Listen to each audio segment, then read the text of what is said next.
to open the file manager in Android Studio. We will discuss today about that कि file manager को हम Android application के अंदर कैसे ओपन करते हैं। तो सबसे पहले हम क्या करेंगे, यहाँ जा कर के बटन्स में जा कर के एक बटन ले रहा हूँ मैं, और बटन के क्लिक पे मैं फाइल मैनेजर को ओपन करूँगा। राइट, ठीक है।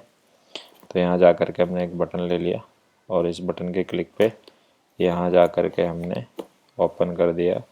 और जो मेरा बटन है, इस बटन के क्लिक पे हमने ओपन फाइल मैनेजर,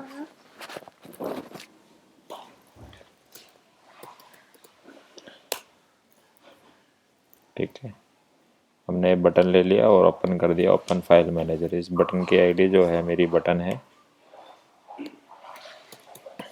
तो हमने यहाँ पे बटन यूज़ कर लिया और एक बटन का एक रेफरेंस बना दिया BTN, और उस बटन की आईडी हमने फाइंड आउट कर दी।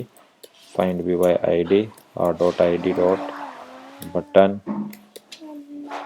बटन के ऊपर हमने एक क्लिक लिसनर लगा दिया, BTN dot set on click listener new control plus space view dot on click listener को हमने यहाँ पे यूज़ कर लिया। Intent in equals to new intent. अभी जिस एक्टिविटी में हम काम कर रहे हैं, मान लो हम यहाँ लिखेंगे इंटेंट का एक प्री डिफाइन ऑपरेशन होता है एक्शन डॉट गेट कंटेंट, और यहाँ जा कर के हमने पास कर दिया इंटेंट यानी इन डॉट सेट टाइप, और सेट टाइप में हमें जो चाहिए वो चाहिए डबल स्टार। ऑल टाइप का डेटा यहाँ पे गेट किया जा सकता है, PDF file, images and start activity for result. और इसमें हमने जा कर के इंटेंट पास कर दिया, कॉमा जो रिक्वेस्ट कोड है वो मैंने 1 पास कर दिया। और अब इसके बाद में हम जा कर के इसको रन करते हैं।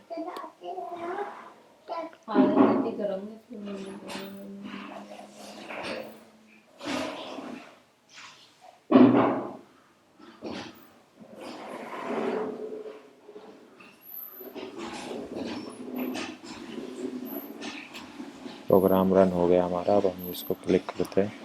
क्लिक करने के बाद ये हमारा जो फाइल मैनेजर है, ये फाइल मैनेजर ओपन